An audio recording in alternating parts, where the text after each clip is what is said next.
विश्वानि देव सवितर्दुरितानि परासुव यद्भद्रं तन्न आसुव। सर्वरक्षक परमपिता परमात्मा को याद करते हुए परम पूज्य श्रद्धेय गुरुदेव महाराज, जिनकी असीम कृपा से आज हम सब लोग योग, आयुर्वेद आदि ज्ञान विज्ञान से जुड़ पा रहे हैं, ऐसे परम पूज्य श्रद्धेय गुरुदेव महाराज की सूक्ष्म उपस्थिति को नमन वंदन प्रणाम करते हुए, ऐसे ही आयुर्वेद शिरोमणि जिन्होंने वर्तमान में आयुर्वेद के क्षेत्र में बहुत बड़े रूप में पूरे विश्व भर की सेवा की, ऐसे परम पूज्य आचार्य श्री जी महाराज की सूक्ष्म उपस्थिति को नमन करते हुए और निरंतर हम सबका मार्गदर्शन करने वाले, हमारे जीवन को पथ देने वाले और निरंतर परम पूज्य श्रद्धेय गुरुदेव महाराज, परम श्रद्धेय आचार्य श्री महाराज के व्यक्ति निर्माण से विश्व निर्माण के इस ऐतिहासिक विजन में एक दायां हाथ बन करके इस कार्य को आगे बढ़ाने में अपनी निरंतर भूमिका निभा रहे हमारी पूज्य माता श्री जी, पूज्य दीदी जी, और इसी प्रकार से इस आंदोलन को जन जन तक, घर घर तक पहुंचाने के लिए पूरे भारतवर्ष में बड़े रूप में इसको आगे बढ़ाने के लिए अपनी निरंतर सेवाएं प्रदान कर रहे हैं हमारे पूज्य आदरणीय पूज्य स्वामी जी महाराज, पूज्य स्वामी परमार्थ देव जी महाराज जी, और इसी प्रकार से विशेष रूप से हमारे आदरणीय पूज्य श्री राकेश भ्राता श्री जी, जो भाइयों के संगठन को विशेष रूप से मार्गदर्शन आदि करते हुए आगे, और परम पूज्य श्रद्धेय गुरुदेव महाराज का जो संकल्प है व्यक्ति निर्माण से विश्व निर्माण की इस ऐतिहासिक यात्रा में एक अहम भूमिका निभाने वाले, उनको भी मैं प्रणाम करता हूं। और यहाँ पर उपस्थित आप सभी राज्य प्रभारी, जिला प्रभारी, तहसील प्रभारी और योग शिक्षक भाई बंधुओं का हार्दिक अभिनंदन करता हूँ, सभी को प्रणाम करता हूँ। जैसे इस सत्र में हम विशेष रूप से यज्ञ के ऊपर, हवन के ऊपर, अग्निहोत्र के ऊपर जितने कार्य किए गए हैं उसमें से थोड़ा बहुत हम देखने का, जानने का प्रयत्न करेंगे। आप सब वैसे यज्ञ के हवन से परिचित हैं। यज्ञ हमारी संस्कृति का आधारभूत स्तंभ है और हम सभी ने कभी न कभी अवारनवार छोटे यज्ञ से लेकर के बड़े याग तक में भाग भी लिया होगा, किया भी होगा, और उन सब से भी विशेष हमने उसका अनुभव भी किया है। भारतवर्ष के अंदर ये जो यज्ञ है, हवन है, अग्निहोत्र हैं, उसके विषय में बहुत ही व्यापक रूप में हमें प्रचलन देखने को मिलता है।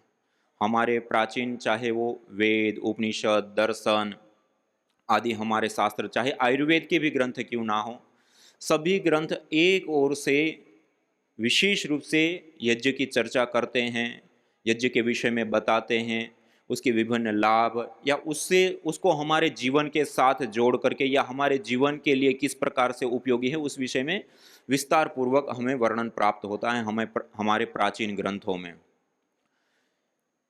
हम जिस जीवन को जी रहे हैं उसको सुचारू रूप से चलाने के लिए हमारे शास्त्रों में 5 महायज्ञों का विधान किया गया। कितने यज्ञों का?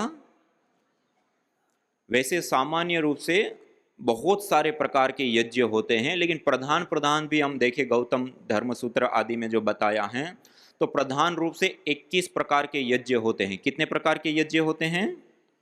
21 प्रकार को, और उनको 3 संस्थानों के अंदर विभाजित किया गया है। 7 पाक यज्ञ, 7 हवीर यज्ञ और 7 सोम यज्ञ। और इन्हीं सारे यज्ञों को विशेष 3 कैटेगरी के अंदर कैटेगराइज किया गया है। उसमें नित्य, नैमित्तिक और काम्य, ये 3 कैटेगरी के अंदर नित्य अर्थात जो प्रतिदिन किए जाने वाले होते हैं ना, जैसे हम कहते हैं नित्य कर्म, तो जो नित्य यज्ञ होते हैं वो 5 प्रकार के होते हैं। कितने प्रकार के होते हैं? जैसे अभी आपने बताया ना, महर्षि मनु जी द्वारा प्रोक्त 5 महायज्ञ, ब्रह्म यज्ञ, देव यज्ञ, बलिवेश्व देव यज्ञ, अतिथि यज्ञ, पितृयज्ञ, ये 5 यज्ञों को महायज्ञ कहा। और उसको हमें प्रतिदिन हमें अपने जीवन के अंदर उसको करना चाहिए। उससे हमारा व्यक्तिगत जीवन भी और ये जगत भी दोनों ही सुंदर बनते हैं। इसी प्रकार से दूसरे होते हैं नैमित्तिक यज्ञ। कौन से यज्ञ? नैमित्तिक। नैमित्तिक अर्थात जो किसी निमित्त विशेष से प्रवृत्त होकर के किए जाने वाले जितने भी कर्म होते हैं वो सारे के सारे नैमित्तिक यज्ञ कहे जाते हैं। जैसे शादी विवाह आदि हम करते हैं ना, जो 16 संस्कार होते हैं, तो उस समय हम हवन करते हैं नहीं करते हैं? तो वो सारे के सारे शादी या कोई एक संस्कार के निमित्त हो रहे हैं। हम घर बनाते हैं, आवास बनाते हैं, वहाँ पर आवास के लिए जाते हैं तो उससे पहले हम वास्तु होम करते हैं, तो वो एक निमित्त हो गया। इसी प्रकार से शारदीय नवसतषष्ठी, वासंती नवसतषष्ठी, जो दीपावली और होली, उस समय जो नए अन्न आते हैं उसका सेवन करने से पहले उन अन्नों से हवन करते हैं, तो वो एक नैमित्तिक। तो इस प्रकार से जितने भी किसी निमित्त विशेष से प्रवृत्त होकर के किए जाने वाले यज्ञ हैं वो सारे के सारे नैमित्तिक यज्ञ कहे जाते हैं। और तीसरे होते हैं काम्य यज्ञ। काम्य अर्थात किसी कामना, किसी लक्ष्य, किसी उद्देश्य, किसी टारगेट, किसी फल आदि की अपेक्षा को सामने रख करके किए जाने वाले जितने भी यज्ञ होते हैं, श्री कामो यजेत, पुत्र कामो यजेत, स्वर्ग कामो यजेत, वृष्टि कामो यजेत, ऐसे कई सारे प्रकार के जो उद्देश्य लक्ष्य के साथ जो यज्ञ किए जाते हैं वो सारे के सारे काम्य यज्ञ के अंतर्गत आते हैं। इस सत्र में हम 2 यज्ञ के विषय में विशेष रूप से जानकारी प्राप्त करेंगे। एक देव यज्ञ, दैनिक अग्निहोत्र। दूसरा चिकित्सा यज्ञ, जो स्वास्थ्य आरोग्य के लिए भेषज यज्ञ के रूप में जो विशेष रूप से प्रयोग में आता है। इन 2 के बारे में हम जानने का प्रयत्न करेंगे। देव यज्ञ सामान्य रूप से प्रतिदिन प्रातःकाल और सायंकाल, सूर्योदय और सूर्यास्त का जो संधि का काल होता है, जो संध्या काल हम कहते हैं, उस संध्या काल में प्रातःकाल सूर्य और प्रजापति के लिए और सायंकाल अग्नि और प्रजापति के लिए विशेष आहुतियां यज्ञाग्नि के अंदर प्रदान करके किए जाने वाले यज्ञ को देव यज्ञ कहा जाता है। और उस यज्ञ में विशेष रूप से हम यदि आचरण की बात करें तो हमारे प्राचीन जो ग्रंथ विधान करते हैं, यद अग्निहोत्रम जरामर्य सत्रम जर्याहवा मुच्यते मृत्यु नावा। ये जो अग्निहोत्र है वो जरामर्य सत्र, जरा अर्थात वृद्धावस्था, बुढ़ापा आ जाए, अब अपना खुद का पानी भी नहीं पी पा रहे, अपनी खुद की दिनचर्या भी नहीं कर पा रहे हैं, उसमें भी दूसरों का सहयोग लेना पड़ जाता है, तो या तो तब छोड़ने योग्य है। मृत्यु नावा, या तो हमारी मृत्यु हो जाए, प्राण छूट जाए, तब छोड़ने योग्य है। इससे पहले कभी भी अग्निहोत्र का त्याग नहीं किया जाता है। और इस प्रकार से जब अग्निहोत्र का आचरण करते, और कहा कि अपत्नी को भी अग्निहोत्रम आचरेत, पति के बिना पत्नी और पत्नी के बिना पति भी कभी भी अग्निहोत्र का त्याग ना करें। और इस यज्ञ को जब नियम पूर्वक किया जाता है तो कहा अग्निहोत्रे अश्वमेघस्य आप्ति ही। अश्वमेघ याग आप सबने सुना होगा, रामायण में, महाभारत में विशेष वर्णन आता है। जो चक्रवर्ती सम्राट राजा हो, बहुत शीलवान उच्च चरित्र हो, और सारे दूर दूर देश के भी सब राजे महाराजे जो लोग होते हैं वो भी उसका अधीनत्व स्वीकार करने के लिए तैयार हो, और आचरण उनका ऐसा दिव्य हो कि ऋषि महर्षि भी जिनको प्रणाम करने के लिए आतुर हो जाते हो। और उसके साथ साथ उनके कुल खानदान परिवार में पीढ़ियों से अलग अलग प्रकार के समाज सेवा के आदि विशेष अनुष्ठान, यज्ञ आदि से लेकर के परोपकार के कार्य होते हुए आए हो, ऐसी कई सारी चीजें बताई गई हो, और सारी उनकी योग्यताएं बताई। और उसके बाद उस अनुष्ठान को करने के उपरांत जिस फल की प्राप्ति होती है, कहा अग्निहोत्रे अश्वमेघ से आपती। जो 5, 7, 10 मिनट के लिए होने वाला जो ये अग्निहोत्र है, जो उसका नियम पूर्वक आचरण करता है, प्रतिदिन अग्निहोत्र करता है, उसको उस फल की प्राप्ति हो जाती है। और हमारे शास्त्रकार बताते हैं, यथेह क्षुधिता बाला मातरम पर्युपासते एवं सर्वाणि भूतानि अग्निहोत्रम उपासत। जैसे छोटा बालक होता है ना, जब उसको भूख लगती है तो भूख रूपी दुख से जब वो बालक पीड़ित होता है तो रुदन आदि के माध्यम से अपनी माँ के पास अपनी भूख रूपी दुख की अभिव्यक्ति करता है, अपनी माँ की शरण में जाता है, अपनी माँ की गोदी में जाता है, और माँ उसको तुरंत उठाती है और उनके भूख रूपी दुख की निवृत्ति निश्चित रूप से करती हैं। एवं सर्वाणि भूतानि अग्निहोत्रम उपासत, ऐसे ही संपूर्ण संसार में अनेक प्रकार के रोग दोष क्लेश कष्ट बाधा पीड़ाओं से पीड़ित मनुष्य यज्ञ की शरण में आकर के मुक्ति को पाते हैं। कितना बड़ा आश्वासन हमें शास्त्र देते हैं। एतेषु यश्चरते भ्राजमानेषु यथा कालम च आहुत्यो ह्यद्ददायन् तन्नयन्त्येताः सूर्यस्य रश्मयोः देवानां पतिरेको धिवासः। जो व्यक्ति प्रातःकाल और सायंकाल सही समय पर यज्ञाग्नि के अंदर आहुति करके यज्ञ करता है, हवन करता है, अग्निहोत्र करता है, उसकी ये आहुतियां संचित कर्म रूप होकर के उसको वहां पहुंचा देती हैं देवानाम पतिरेको दिवास, स्वयं परमपिता परमात्मा का साक्षात्कार की ओर अग्रसर कर देती है वो आहुतियां। तो इस रूप में भी ये विशेष रूप से लाभकारी होता है। और श्रीमद् भगवद गीता में भगवान श्री कृष्ण जी तृतीय अध्याय में कहते हैं, यज्ञ शिष्टा सिन संतो मुच्यन्ते सर्वकिल विषय भुंजते तु त्वघम पापा ये पचंती आत्म कारण। जो यज्ञ करने के उपरांत प्रसाद रूप अन्न को ग्रहण करता है, मुच्यन्ते सर्वकिल विषय, वो सभी प्रकार के क्लेशों से पापों से दोषों से दुखों से मुक्त हो जाता है। और भुंजते तु त्वघम पापा ये पचंती आत्म कारण, जो केवल अपने लिए पकाता है, बिना यज्ञाग्नि के अंदर आहुति दिए भोजन ग्रहण करता है, उसके लिए दो बातें बताई। भुंजते तु त्वघम पापा ये पचंती आत्म कारण, जो केवल अपने लिए पकाता है, बिना यज्ञ किए जो अन्न का ग्रहण करता है वो पापी है और पाप का भोग कर रहा है। दो शब्द, पापी पाप का भोग कर रहा है, इसे कठोर शब्द में बताया। और इसी प्रकार से चतुर्थ अध्याय में जाकर के फिर से कहा, यज्ञ शिष्टा अमृत भुजो यान्ति ब्रह्म सनातनम। जो यज्ञ करने के बाद प्रसाद रूप अन्न को ग्रहण करता है वो सनातन ब्रह्म को प्राप्त करता है।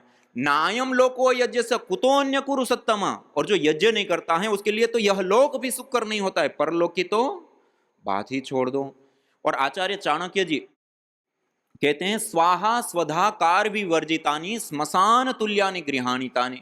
जिस घर के अंदर यज्ञ याग हवन आदि नहीं होते हैं वो घर स्मशान के तुल्य, यानी वहां पर रोग दोष क्लेश कष्ट बाधा पीड़ा ये सब चीजों का वास होता है। तो वहां पर हम सुख शांति से रह नहीं सकते हैं उस घर के अंदर। इसलिए क्या कहा, स्वाहा स्वधाकार विवर्जितानि स्मशान तुल्यानि गृहाणि, वो घर स्मशान के तुल्य होते जहां यज्ञ आदि नहीं होते।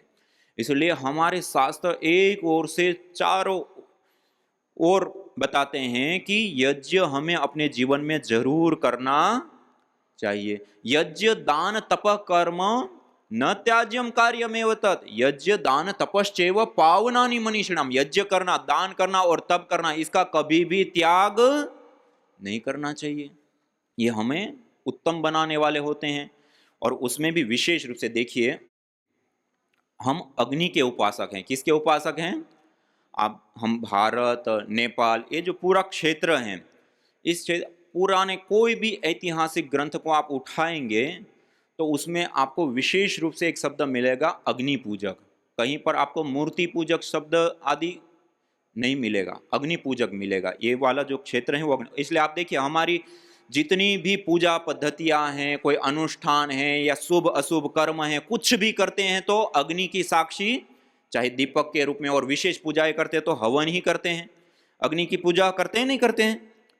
और हमारे शास्त्र कहते हैं, मेरे साथ साथ सब बोलिए, अग्निर्वै देवानाम मुखम अग्नि ही सर्वा देवता।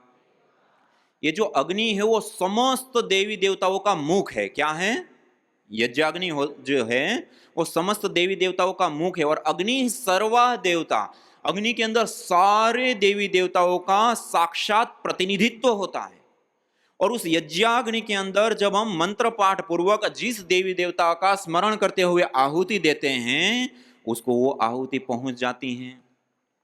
और विशेष रूप से देखिए, यदि साइंटिफिक रूप से भी हम विचार करें देखें तो इस धरती पर सारे द्रव्य छोड़ते हैं तो किधर की ओर गिरते हैं? नीचे की ओर जाते हैं। लेकिन अग्नि किधर जाती हैं? क्यों? ऊर्ध्वम गच्छन्ति सत्वस्था मध्य तिष्ठन्ति राजसा जघन्य गुणवतिस्था अधो गच्छन्ति तामस। जो सत्व से प्रधान चीज होती है उसको ऊपर की ओर उठती है। और ये जो यज्ञाग्नि है वो इस धरती पर का सत्वतम सत्व रूप तत्व है। क्या है? सत्वतम तत्व है। और आपने एक शब्द हम सब प्रयोग करते हैं ना, उपासना। क्या प्रयोग करते हैं? आस उपवेशने, जिसके समीप बैठने से गुणांतर आधान होता है। क्या होता है? गुणांतर आधान होता है। जब हम यज्ञ करते हैं, हवन करते हैं, तो यज्ञाग्नि की हम सन्निधि कर रहे हैं, यज्ञ की हम उपासना कर रहे हैं। किसकी उपासना कर रहे हैं? अग्नि की, यज्ञाग्नि की। तो अग्नि के बहुत सारे गुण हैं। एक आपने शब्द सुना होगा, पावक। अग्नि का एक नाम है पावन करने वाली। इसलिए जो सोना चांदी आदि धातुओं को जब निकाला जाता है जमीन से, उसके बाद उसको अग्नि में तपा करके शुद्ध किया जाता है, वो उसको पावन कर देती है, शुद्ध कर देती है। ऐसे ही अग्नि का एक गुण है पावक। ऐसे बहुत सारे। एक गुण होता है प्रकाश। कहीं यहां पर अंधेरा है और अग्नि प्रज्वलित करेंगे तो चारों ओर प्रकाश हो जाएगा ना, हमें भी प्रकाशित कर देगी। अग्नि का एक गुण होता है ऊष्मा। हम जब अग्नि जला करके उसके पास बैठते हैं तो हमें भी वो ऊष्मा प्रभावित करती है, नहीं करती है? ऐसे कई सारे अग्नि के गुण हैं और उसके आधार पे अग्नि के बहुत सारे संस्कृत साहित्य के अंदर उसके नाम बताए गए। और जब हम यज्ञाग्नि की उपासना करते हैं तो यज्ञ के अंदर जो ये सारे गुण हैं वो तो हमें प्रभावित करता है, लेकिन यज्ञ का एक मुख्य और विशेष जो गुण है वो है सत्व गुण। क्या है? सत्व गुण। और जब हम यज्ञ करते हैं अपने घर के अंदर, उसके पास बैठते हैं, उससे हमारा तन, हमारा मन, हमारे विचार, हमारा पर्यावरण, हमारा घर, ये सब सत्व से युक्त हो जाता है। और जब सत्व से युक्त होता है तो कहा गया है सात्विका देवत्वम यान्ति। जो सत्व से युक्त होता है वो देवत्व को प्राप्त करता है। ऊर्ध्वम गच्छन्ति सत्वस्था। जो सत्व से युक्त होता है वो ऊपर की ओर उठता है, ज्ञान को प्राप्त करता है, विवेक को प्राप्त करता है, मुक्ति की ओर अग्रसर हो जाता है। तो जब हम यज्ञ की उपासना कर रहे हैं, यज्ञाग्नि की उपासना करते हैं, तो ये भी कोई सामान्य नहीं, अपने आप में एक बहुत विशेष हमें लाभ देने वाली वो प्रक्रियाएं होती हैं। और उससे हमारा एक प्रकार का ऊर्जा का ऊर्ध्वारोहण करती हैं, सत्व से हमें युक्त करती है। और जब हम सत्व से युक्त होता है तो विशेष एक स्थिति को हम, आध्यात्मिक स्थिति को हम प्राप्त करते हैं, तो वो लाभ भी हमें प्राप्त हो जाता है। और देखिए, आयुर्वेद के अंदर दो प्रतिज्ञाएं ली जाती है, स्वस्थ से स्वास्थ्य रक्षणम, आतुर से विकार प्रशमनम। ये शास्त्र जो आयुर्वेद शास्त्र हैं वो क्या करेगा? तो दो काम करेगा। स्वस्थ व्यक्ति को स्वस्थ रखने के लिए जो जो चीज की अपेक्षा है वो बताएगा। यदि कोई किसी कारण से बीमार हो गया, आतुर से विकार प्रशमनम, तो उस बीमार को ठीक करना, ये उसकी दूसरी प्रतिज्ञा है।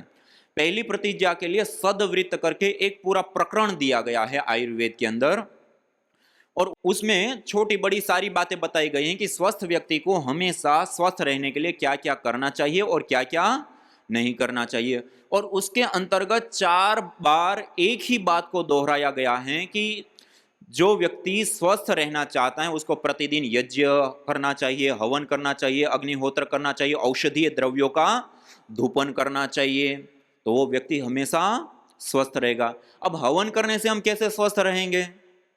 तो उसका सबसे पहला कारण है, देखिए, हम जिस जीवन को जी रहे हैं, इस जीवन को सुचारू रूप से चलाने के लिए हमें चाहिए शक्ति। क्या चाहिए?